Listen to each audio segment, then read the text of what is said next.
બનાસકાંઠાના જસરા ગામે state monitoring cell વિજિલન્સના પોલીસ ઇન્સ્પેક્ટર એવી પટેલના માતા અને પિતાની ઘાતક અને ક્રૂર હત્યાનો બનાવ જે 4 દિવસ અગાઉ બનવા પામેલ હતો, જે અનુસંધાને આજે ગ્રામજનો એકઠા થયેલા અને ગુનાનો ભેદ ઉકેલતા જે આરોપીઓ હતા એ એકદમ પડોશી અને જસરા ગામના જ વ્યક્તિઓ પણ એમાં સામેલ હોવાનો અને આ કિસ્સાને અંજામ આપવાનું દુષ્કૃત્ય કરેલ હોવાથી એમના ઉપર ફિટકારની લાગણી વરસાવી હતી. ગ્રામજનોએ એકઠા થઈને સ્વયંભૂ અને મનોમન એવો વિચાર કરી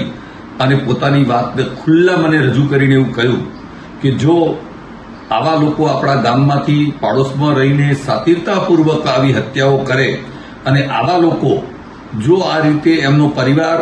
એમાં સામેલ હોય કોઈ રીતે, તો આવા લોકોના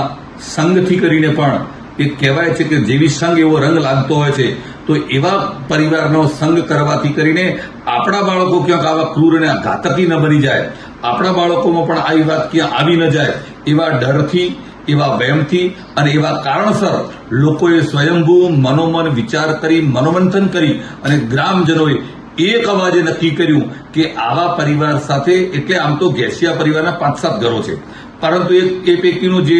આ ક્રૂર હત્યા કરનાર પરિવાર રૂપાજી ગેસિયા પરિવારના, એટલે એમના દીકરા અને એમનો પૌત્ર બંને આમાં સામેલ છે ને બંને જેલની પાછળ છે. તો કમસે કમ એ પરિવારની સાથે તો કોઈએ સંબંધો રાખવા જોઈએ નહીં, અને એટલા માટે કરીને સ્વૈચ્છિક અને મનોમન એ પરિવાર સાથેના તમામ પ્રકારના સામાજિક કામકાજ, ગામ રીતના બધા જ સંબંધો કાપી નાખવાનો મનોમન નિર્ણય કરવામાં આજે ગામ લોકોએ કર્યો છે ને ભગવાન આશુતોષ બુઢેશ્વર મહાદેવની સાક્ષીએ આવા લોકો સાથે આપણે બેસીએ ઉઠીએ તો આપણો પરિવારને, આપણા બાળકોને પણ એના ઉપર માનસિક અસર ઊભી થાય અને આવા ઘાતકી લોકો સાથે આપણા બાળકો પણ બગડે નહીં, એના માટે કરીને આવા પરિવાર સાથેના તમામ પ્રકારના સંબંધો કાપી નાખવાનું ગામ લોકોએ એક સૂર્યને એક અવાજે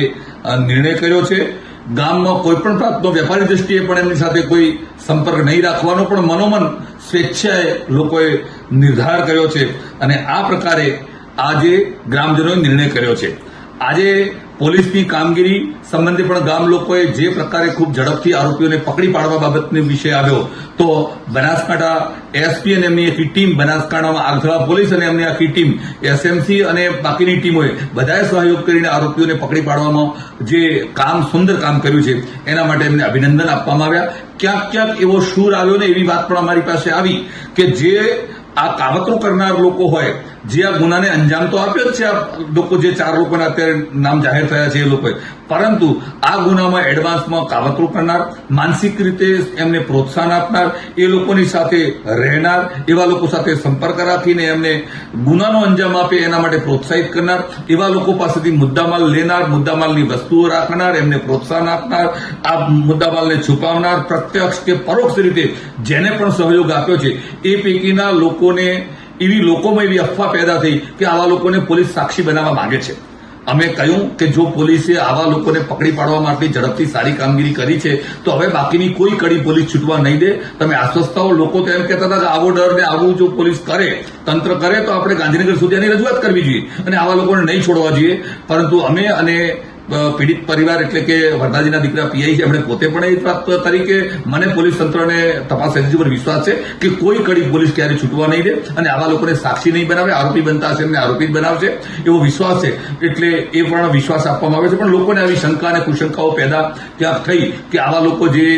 ગુનાને અંજામ આપતા લોકોને મદદ કરે છે એવા મદદગાર લોકોને સાક્ષી બનાવી દે. જો સાક્ષી બનાવી દે તો ભવિષ્યમાં હોસ્ટાઇલ છે. વાત એમની સાચી છે, એમનો ડાઉટ પણ બહુ ક્લિયર વાત છે અને માનવા જો ડાઉટ હતો, પરંતુ અમે કહ્યું છે કે પોલીસ તંત્ર ઉપર જે ભરોસો રાખ્યો છે અને પોલીસે સફળતા મેળવી છે, આપણે આગળ પણ એ જ રીતે આ વાત ઉપર ભરોસો પોલીસ પર રાખવો જોઈએ અને અમને વિશ્વાસ છે કે પોલીસ આવી કોઈ કડી તૂટવાની દે, આવા કોઈ લોકોને સાક્ષી નહીં બનાવે, પરંતુ આરોપીને આરોપી જ રાખશે, એ પ્રકારનું કામ પોલીસ કરશે. એ બધી ચર્ચાઓ થઈ છે અને ગ્રામજનોએ એક સૂરે આવા પરિવારને